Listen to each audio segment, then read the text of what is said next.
Bueno, mis hermanos,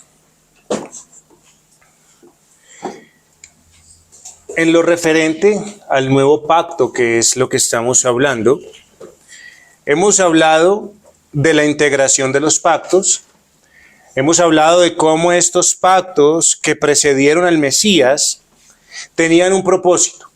¿Cuál era el propósito del antiguo pacto? Producir el nuevo. Ellos esperaban, ¿recuerdan? Que hubiese algo nuevo, porque todo eso que se les mostró, todos los hombres que fueron puestos como esos tipos, como esas figuras, como esas sombras, todo eso falló en los hombres, no el plan de Dios, sino los hombres, y por eso esperaban algo nuevo, ese que había sido anunciado de parte del Señor. Así que el antiguo pacto tenía un fin, el fin de proveer, como dice el hermano, a Cristo el Mesías, quien sería el mediador de este nuevo pacto que iba a ser lleno de bendiciones. Vimos que con el cumplimiento de las promesas en Cristo, el nuevo pacto introduce un nuevo reino, donde en este reino no se es admitido por medio de la circuncisión hecha en la carne. Eso fue lo que pensaba Israel. Por eso en Gálatas el apóstol Pablo lo que hace es que tiene una defensa de lo que es en el Evangelio, diciendo que esto no es por circuncisión hecha en la carne, sino que para poder entrar a este nuevo reino, ¿qué se debe prestar atención? Al mensaje del Evangelio que les estaba diciendo: arrepiéntanse y crean. Este reino venía a reunir de toda lengua, de toda tribu y de toda nación, porque fue la promesa hecha a Abraham. Un reino del cielo que venía a bendecir, perdonando pecados y concediendo vida eterna, donde Cristo es el Rey que viene a rescatar a los suyos, y por lo tanto este reino que se establece en el nuevo pacto es un reino espiritual. Luego, como hace una semana estuvimos hablando de las bendiciones de este nuevo pacto, que como dice el escritor de Hebreos, es mejor. ¿Y por qué es mejor? Porque tiene ¿qué? Mejores promesas, unas que fueron anunciadas por el profeta Jeremías y que las vimos la semana pasada, donde el Señor dice que iba a regenerar, que iba a reconciliar, que iba a justificar y que iba a santificar a un pueblo. Así que cuando usted y yo hablamos de este nuevo pacto en Cristo se deshace la mayor maldición que cayó sobre los hombres. ¿Cuál fue la mayor maldición que cayó sobre los hombres? ¿El qué? La condenación. ¿En quién? En Adán. Cristo entonces, hermano, deshace esta maldición, proveyendo la base legal sobre la cual habría perdón total y eterno de pecados y la reconciliación entre Dios y el hombre, lo que no pudo traer el antiguo pacto.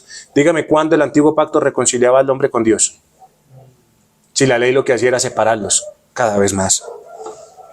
Por eso vemos que estas bendiciones que trae el nuevo pacto son bendiciones que sobrepasan en gran manera lo que el antiguo pacto podía proveer. También dijimos que este nuevo pacto tenía un fundamento. ¿Y cuál es el fundamento de este nuevo pacto? Bueno, el pacto eterno de redención, donde entre las tres personas de la Trinidad, Padre, Hijo y Espíritu Santo, se había establecido un plan. ¿Cuál plan? El Padre escoge a unas personas de esta tierra, pero por estas personas se tiene que pagar, cosa que el Hijo dice: Padre, yo pagaré por aquellos que tú escogiste para traerlos a ti, y el Espíritu Santo dice: pague por ellos, vaya y rescátelos, muera en la cruz del Calvario, y yo me encargaré de ir a cada uno de esos corazones y aplicar esa obra para que vengan a ti. Así que, hermanos, el nuevo pacto es que ese pacto de gracia bendice inevitable e infaliblemente a todos los hijos que Dios tomó en Cristo.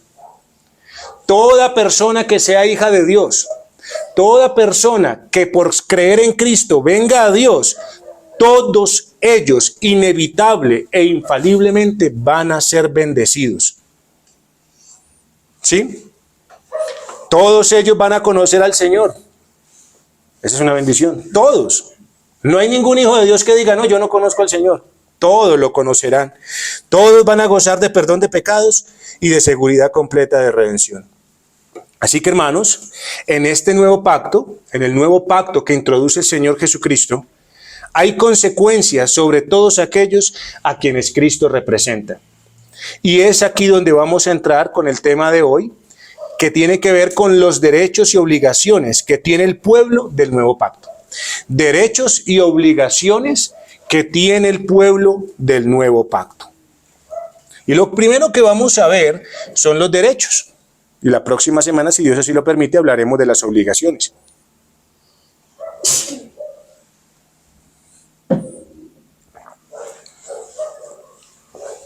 Cuando hablamos de derechos, recuerden que cuando hablamos de derechos, estamos hablando de privilegios que son reconocidos a una persona por estar dentro de una sociedad. Esos son derechos. Derechos son privilegios de los cuales se gozan por ser reconocidos como ciudadanos o hacer parte de una sociedad. Por ser colombianos tenemos una serie de derechos. Usted mira que nosotros como ciudadanos tenemos tanto derechos como deberes. Así que como sabemos, Cristo estableció ese nuevo reino. Y solo, escuchen bien, solo aquellos que hacen parte de él gozan de las grandes bendiciones que otorga ese nuevo pacto. ¿Y cuál es el primer derecho? ¿Cuál es el primer derecho glorioso que nosotros tenemos por ser parte de este nuevo pacto o de pertenecer al nuevo pacto? El primer derecho y maravilloso que tenemos es llamar a Dios Padre nuestro. Padre nuestro. Vamos a ir a Gálatas capítulo 4, versículos 4 al 6. Gálatas capítulo 4, versículos 4 al 6. Dice el Señor en Gálatas capítulo 4, versículos 4 al 6, lo siguiente. Pero cuando vino el cumplimiento del tiempo, Dios envió a su Hijo, nacido de mujer y nacido bajo la ley. ¿Para qué? Para que redimiese a los que estaban bajo la ley, a fin de que recibiésemos la adopción de hijos. ¿Para que recibiésemos qué? La adopción de hijos, hermanos. O sea, llamar a Dios Padre y la bendición y el derecho que tenemos es de llamar a Dios Padre porque Dios nos adoptó como sus hijos. Y entonces dice, y por cuanto sois hijos, Dios envió a vuestros corazones el espíritu de su Hijo, el cual clama, Abba, Padre. Así que ya no eres esclavo, sino hijo. Y si hijo, también heredero de Dios por medio de Jesucristo.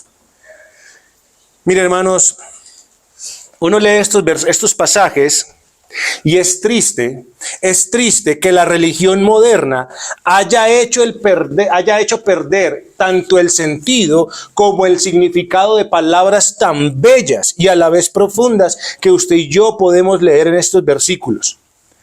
Porque yo no puedo decir de seguro, pero sí estoy seguro de que los que tal vez transitaron la religión moderna o el cristianismo moderno, a muchos les dijeron que Abba Padre significa papito.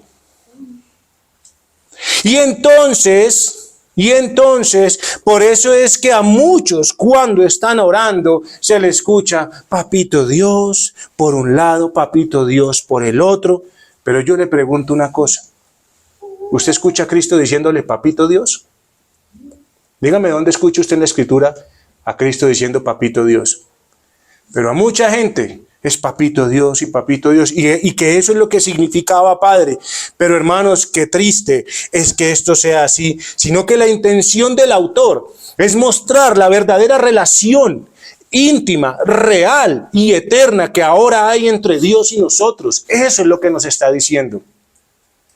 Es a eso a lo que nos está llevando. Mire que el espíritu del Hijo, o sea, está hablando de Cristo. Es el mismo espíritu que puso en los creyentes en Cristo. Así que como Cristo es Hijo de Dios, todo aquel que tenga el Espíritu Santo es tan hijo como Cristo.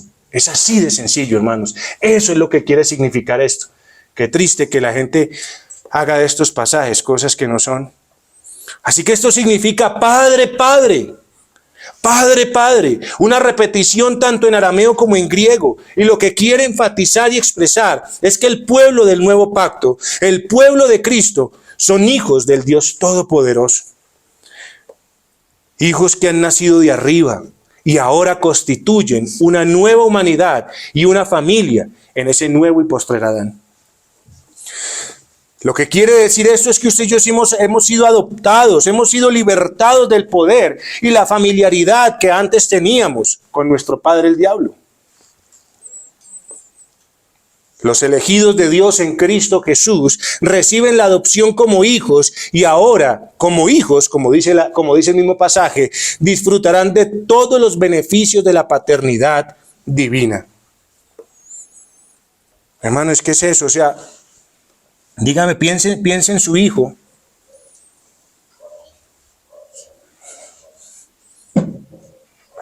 Y su hijo no se levanta preocupado, uy, ¿será que mi papá me va a dar comida hoy?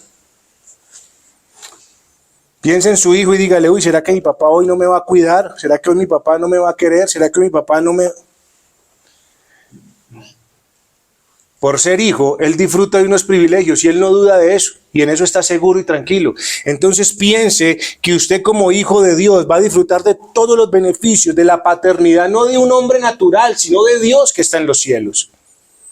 Tener a Dios como padre es algo maravilloso, porque usted ya debe saber una cosa, que usted como hijo de Dios ya no va a ser tratado ni va a ser llamado bastardo, sino hijo. La Escritura dice en Hebreos capítulo 12, versículos 6 y 8, 6 al 8, Hebreos 12, del 6 al 8 dice, porque el Señor al que ama disciplina y azota a todo el que recibe por hijo. Si soportáis la disciplina, Dios os trata como a hijos, porque ¿qué hijo es aquel a quien el Padre no disciplina? Pero si se os deja sin disciplina, de la cual todos han sido participantes, entonces sois bastardos y no hijos.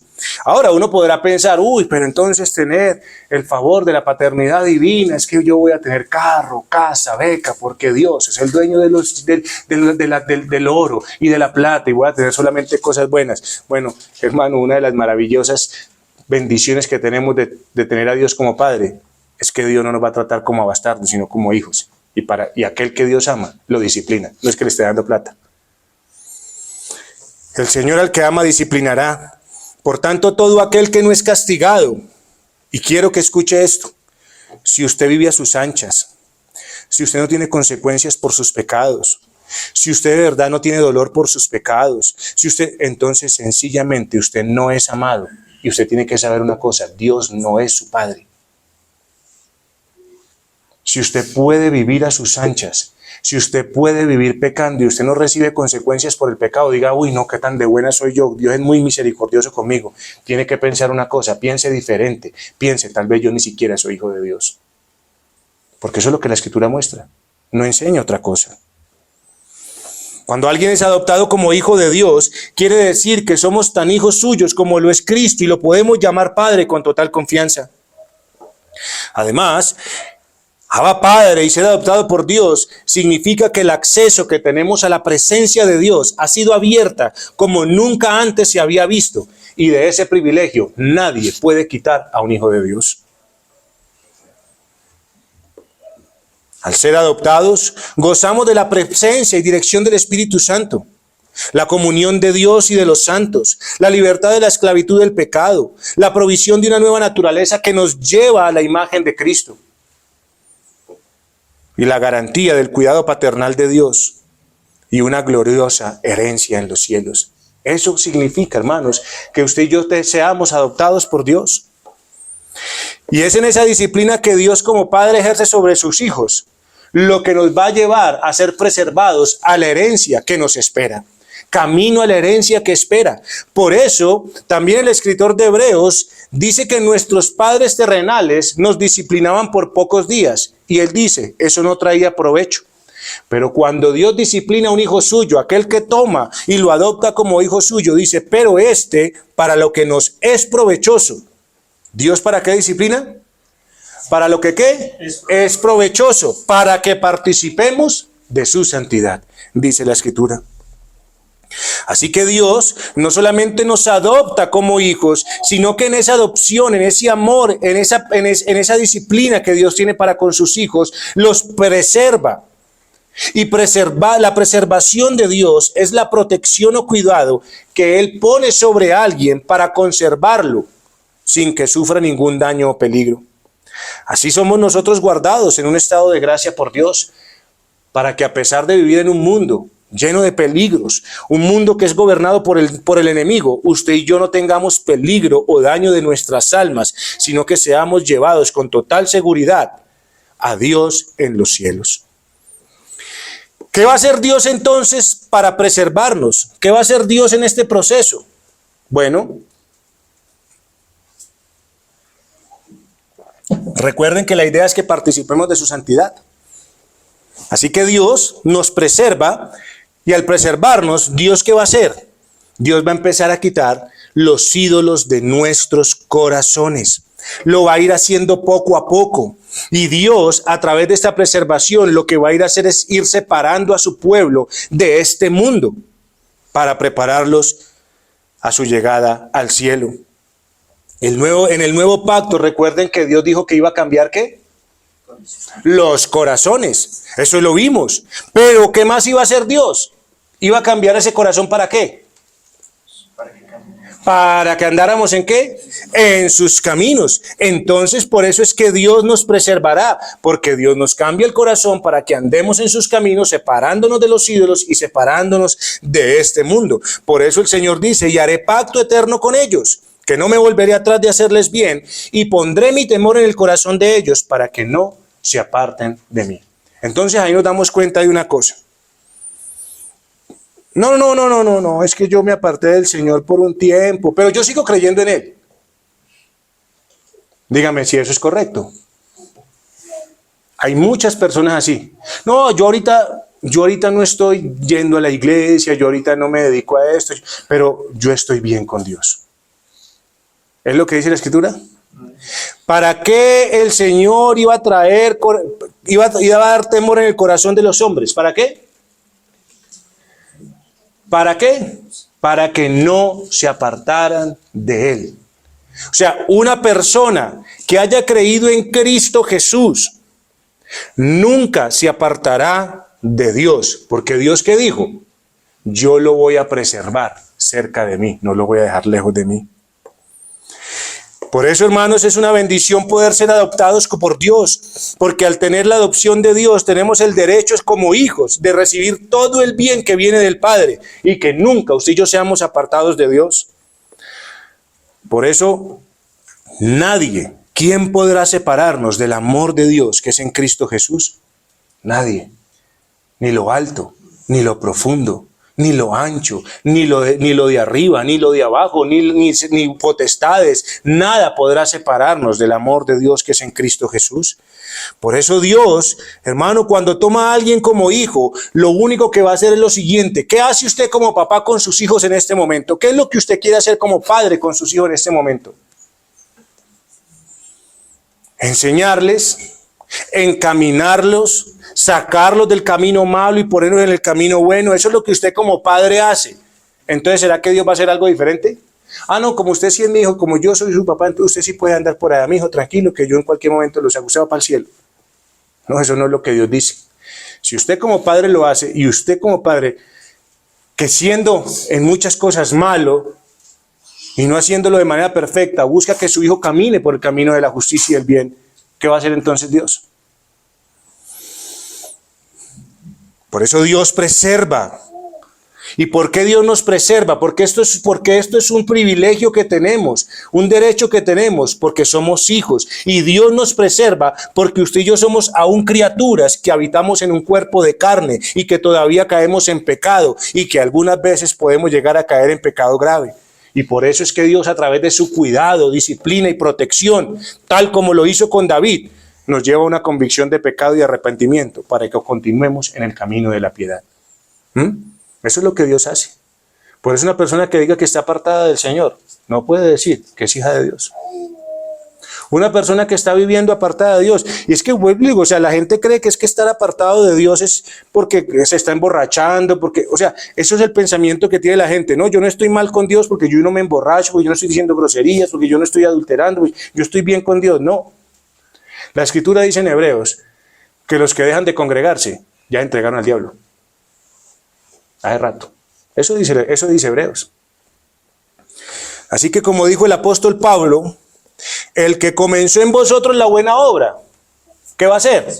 La perfeccionará ¿hasta qué? ¿Hasta el día de quién? De Jesucristo. Así que, hermanos, como hijos de Dios, Dios tiene una firme intención con sus hijos. No apartarlos ni condenarlos, sino al contrario, acercarlos y preservarlos. Y esto es el derecho que tiene el pueblo del nuevo pacto, de ser preservado hasta el final, para que ninguno de ellos, ¿qué? Se pierda. Pero, hermanos, no solamente tenemos la adopción y la preservación como derechos que gozamos al ser pueblo del nuevo pacto.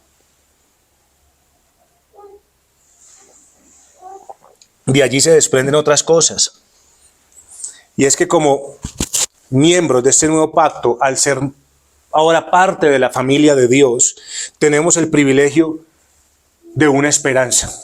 ¿Y cuál es la esperanza que tiene el pueblo de Dios? ¿Cuál es la esperanza que tiene el pueblo de Dios? Bueno, que si es hijo de Dios y tiene herencia, ¿cuál va a ser la herencia del pueblo de Dios al final? ¿Cuál va a ser la herencia de Dios al final? La herencia del pueblo de Dios. Dios. Esa es la herencia que nos espera. Una maravillosa herencia en los cielos, no en la tierra, es en los cielos. Así que para que usted y yo podamos llegar a tener esa esperanza, usted y yo necesitamos de la resurrección y de la glorificación. Son dos privilegios que usted y yo como parte del pacto, del pueblo, del nuevo pacto, tenemos. La resurrección y la glorificación. Miren, en Isaías capítulo 53, a Cristo se le prometió lo siguiente. A Cristo se le prometió lo siguiente en Isaías capítulo 53, versículo 10, desde la parte B hasta el versículo 11. Y dice lo siguiente: cuando haya puesto su vida en expiación por el pecado, verá linaje, vivirá por largos días, y la voluntad de Jehová será en su mano prosperada. Verá el fruto de la aflicción de su alma y quedará satisfecho. Así que, hermanos, miren, Cristo iba a poner su vida en expiación por el pecado. Cristo iba a vivir por largos días. Esto quiere decir que ¿qué? Que Cristo resucitó. Y Cristo, hermanos, no iba a haber corrupción, como dice la Escritura. Y esto es importante, hermanos, porque Cristo, al haber resucitado de los muertos, Cristo viene a ser la primicia de los que durmieron. Cristo es la primicia de todos aquellos que durmieron. Cristo es la primicia. O sea, Cristo vino y al ser Cristo nuestro representante, Cristo primero tenía que morir para pagar por nuestros pecados, pero a la misma vez Cristo necesitaba resucitar para que en su resurrección pudiésemos saber que Dios aceptaba la obra de Cristo como esa obra que pagaba por usted y por mí y que nos daba el acceso a todas las bendiciones que Cristo nos iba a dar. Y Cristo, hermanos, para que usted y yo resucitemos, pues, ¿Él quién es? Es la primicia, es el primero. ¿Sí o no? ¿La primicia es qué? Lo primero, o sea, el primer resucitado. Y usted podría preguntarse como le pregunté la semana pasada. La Escritura dice que nadie subió al cielo. ¿Y hay gente que ha subido al cielo, sí o no? Y la Escritura dice que nadie ha subido al cielo. De la misma manera yo le puedo decir a usted una cosa. Cristo es las primicias de la resurrección. Y yo le pregunto, ¿acaso en la Biblia no hay muestras de que hay gente que ha sido levantada de la muerte? Y entonces, ¿cómo Cristo es la primicia? ¿Fue Cristo el primero en levantarse de la muerte? Y entonces, ¿por qué Cristo es las primicias? Pero Lázaro resucitó antes que Cristo. Porque él es el primero de los primogénitos. A ver. Por ese lado ya viene. Exactamente, viene por ese lado. Cristo es las primicias de los que han muerto. ¿Por qué razón, hermanos? Porque Cristo fue el primero y el único en levantarse de la muerte para no morir nunca más. Esa es la diferencia de la resurrección de Cristo con el resto de las resurrecciones que usted y yo podemos ver en las Escrituras. Cristo se levantó de la muerte. ¿Y dónde está ahorita Cristo? En el cielo, a la diestra del Padre. ¿Volvió a morir? Nunca más volvió a morir y fue levantado con un nuevo cuerpo, con un cuerpo glorificado, porque solamente Jesucristo conquistó la muerte por medio de la muerte, de su propia muerte. Mientras que cuando usted y yo vemos el resto de los relatos de la Biblia, vemos que hombres fueron levantados y personas fueron levantadas, claro que sí, fueron resucitadas, ¿pero qué? Para vivir por un poquito de tiempo más. ¿Y luego qué pasa? Volvieron a morir. ¿Por qué Cristo, hermanos, pudo levantarse? ¿Por qué Cristo se levantó? Porque Cristo fue el único ser completamente fiel al cumplimiento del pacto de Dios. Y por eso es que Él se convierte en la garantía de que todos los que pertenezcan a Él, todos los que crean a Él, en Él, ¿también qué? ¿Van a participar de qué? De la resurrección. Eso es un derecho que tiene el Hijo de Dios. Resucitar de entre los muertos. En Juan capítulo 6, versículo 39 al 40, en Juan capítulo 6, versículo 39 al 40, nuestro Señor Jesucristo declaró: y esta es la voluntad del Padre, el que me envió, que todo lo que me diere, no pierda ¿qué? Yo nada, sino que lo resucite ¿qué? En el día postrero. Y esta es la voluntad del que me ha enviado, que todo aquel que ve al Hijo y cree en Él tenga vida eterna, y yo le resucitaré en el día postrero. Hermano, qué bendición, realmente qué benditas privilegios y derechos tenemos usted y yo como hijos de Dios. La misión de Cristo era reunir a un pueblo, reunirlo de toda lengua, de toda tribu, de toda nación. ¿Para qué? Para que creyeran en Él, y luego de que creyeran en Él, poder resucitarlo. Y Él prometió que lo haría. Cristo dio su vida, fue resucitado, y es por tanto aquel que lleva, como dice Hebreos, capítulo 2, versículo 10, muchos hijos a la gloria. Cristo es el que lleva muchos hijos a la gloria. Cristo entonces fue a la tumba y salió victorioso. Por eso es que Cristo es el espíritu vivificante, ¿ven? El primer Adán, ¿de dónde era? De la tierra. ¿Qué decía? Alma viviente. Pero Cristo, ¿qué es? Del cielo, Señor del cielo. Y es que espíritu vivificante. Esto fue lo que nunca Adán pudo ser. Así que cuando una persona cree en Cristo, el pueblo de Cristo muere y resucita con Él. Y luego de que una persona muera en esta tierra, naturalmente, tiene un solo derecho. ¿Cuál? Ser resucitados en el día postrero para poder entrar al cielo y poder disfrutar de Dios, su Padre, y del Señor Jesucristo.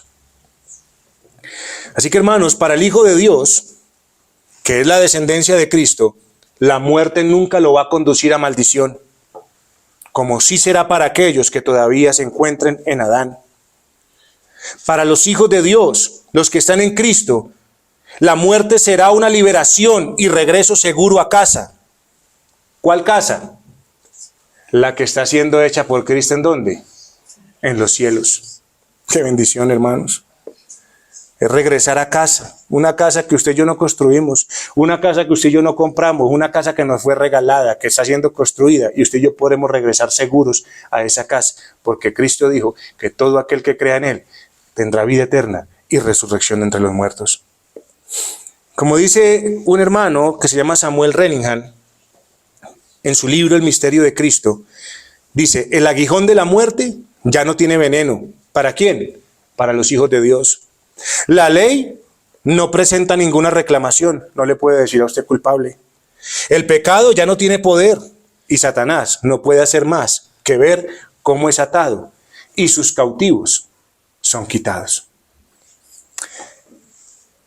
Eso es lo que el Señor hace y esos son los derechos que usted y yo tenemos como hijos de Dios. Sin embargo, esa resurrección de la cual hablamos, que es maravillosa, todavía no ha sido experimentada por completo por el pueblo de Dios. Sabemos que tenemos hermanos que ya han muerto. o personas que van a partir de esta tierra antes de que el Señor venga. ¿Cuántos se han ido? Pero no han sido todavía, esa resurrección no ha sido completamente experimentada, hermanos. ¿Sus almas están en el paraíso? Sí, están en el paraíso con Cristo. Claro que sí. El mismo lugar donde se encuentra el ladrón que estuvo en la cruz, al lado de Cristo.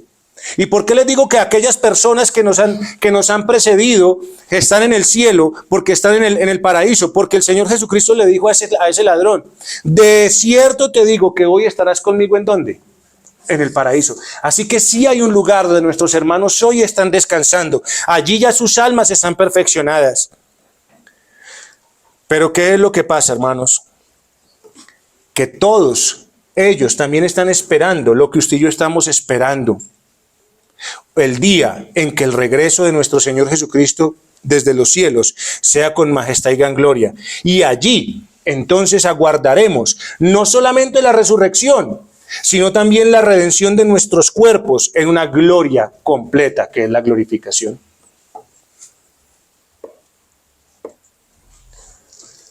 Hermanos, la Escritura nos muestra a nosotros que usted y yo esperamos una herencia eterna. Y la herencia eterna que usted y yo esperamos es estar en los cielos con nuestro Señor. Y esa herencia eterna usted y yo la vamos a tener porque usted y yo tenemos un derecho. ¿Cuál? El de ser, ¿qué? Hijos de Dios, haber sido adoptados en Cristo. Y la esperamos, hermano, y esperamos esa herencia, y necesitamos para esa herencia ser resucitados y ser, ¿qué? Glorificados, ser transformados en este cuerpo, porque para que usted y yo podamos entrar en el gozo eterno, no podemos entrar con esto, ¿qué? Con esto mortal, con esto corruptible. No se puede entrar de esa manera. Por eso usted y yo estamos esperando y tenemos la esperanza de que esto corruptible se vista ¿de qué? De incorruptible. Por eso para el cristiano no hay temor en la muerte, hermanos. Por eso usted y yo no deberíamos temer a la muerte. Porque el apóstol Pablo dice que lo que se siembra en corrupción, ¿resucitará en qué? En incorrupción. Lo que se siembra en deshonra, resucitará en gloria. Se siembra en debilidad, resucitará en poder. Para el Hijo de Dios aún la muerte se convierte en ganancia, mientras que para otros la muerte será perdición eterna.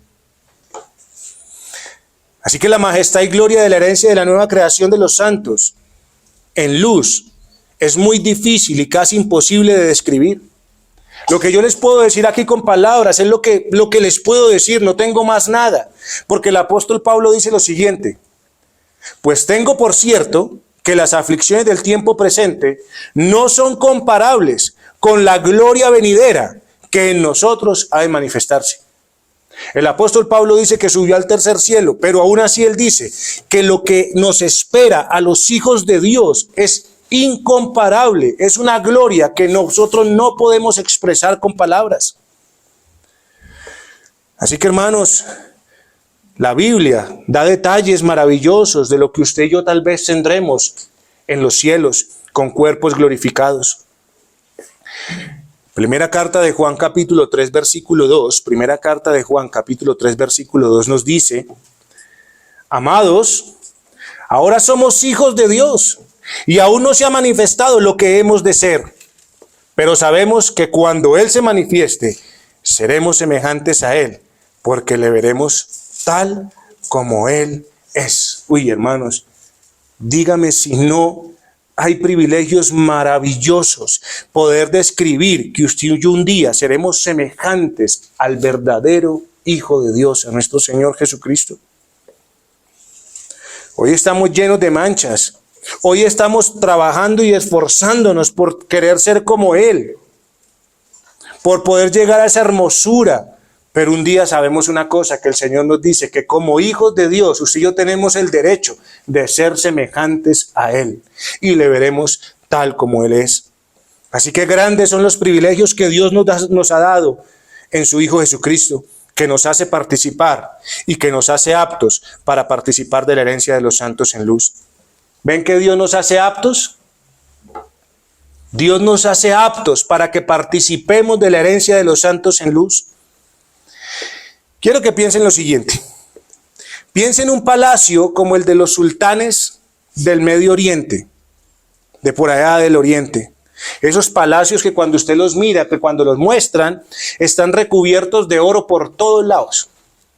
Las camas son de oro, los baños son de oro, los comedores son de oro, las sillas son de oro, los cubiertos son de oro. Pero piense en ese palacio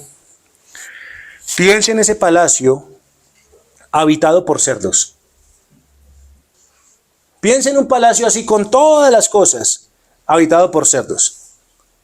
Dígame si un cerdo podrá disfrutar de todo lo que tiene ese palacio.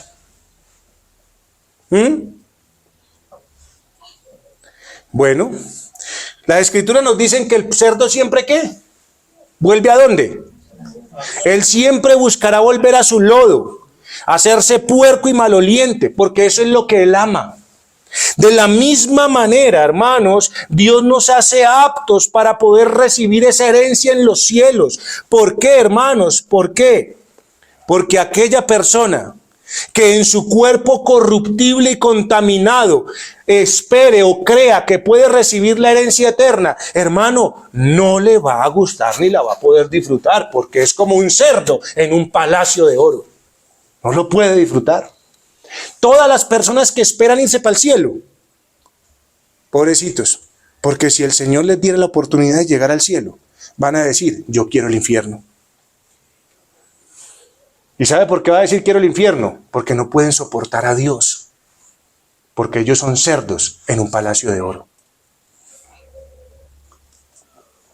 Por eso es glorioso saber que para ustedes y para mí, disfrutar de esta bendita herencia. Y el Señor, que dice que necesitamos ser aptos, nos va a ser aptos, porque como estamos hoy, no lo somos. Así que cuando hablamos de los hijos de Dios, y como hijos de Dios, aguardamos pacientemente este derecho glorioso que tenemos por ser hijos. Ser perfeccionados en nuestros cuerpos, ser confirmados en una naturaleza gloriosa por la eternidad en la imagen de nuestro Señor Jesucristo.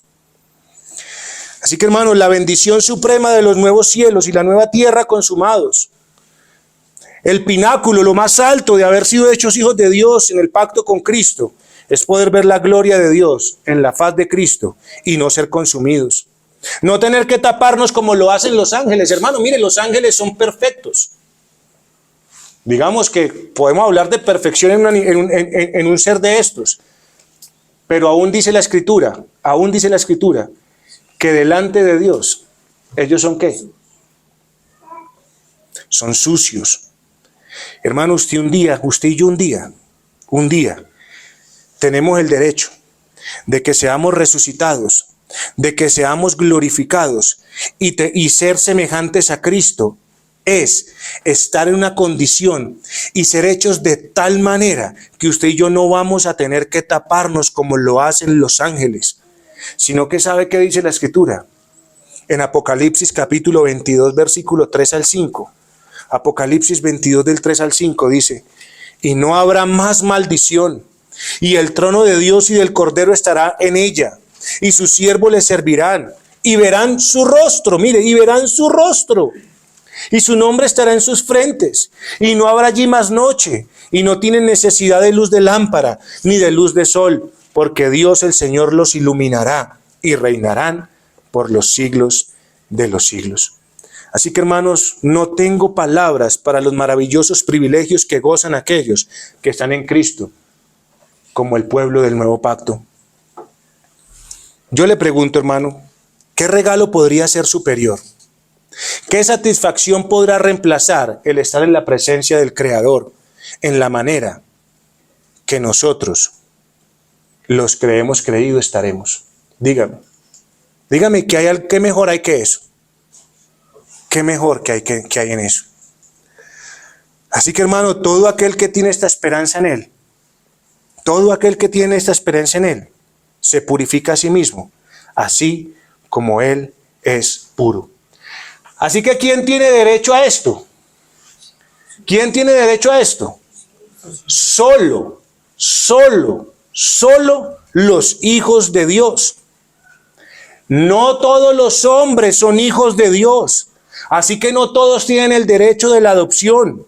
Y si no son hijos de Dios, entonces ¿de quién son hijos?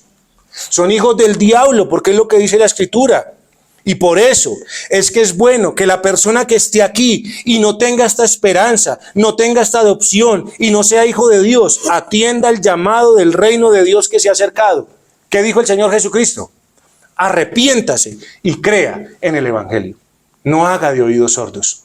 Porque si usted no cree en Cristo y Cristo lo hace hijo de Dios, usted nunca verá, ni siquiera, como dice la gente por ahí, es que al final, vi la luz al final del túnel, ni siquiera la pequeña luz al final del túnel la va a ver. Lo único que habrá para usted es densas tinieblas y fuego eterno, donde el gusano no muere y el fuego no apaga.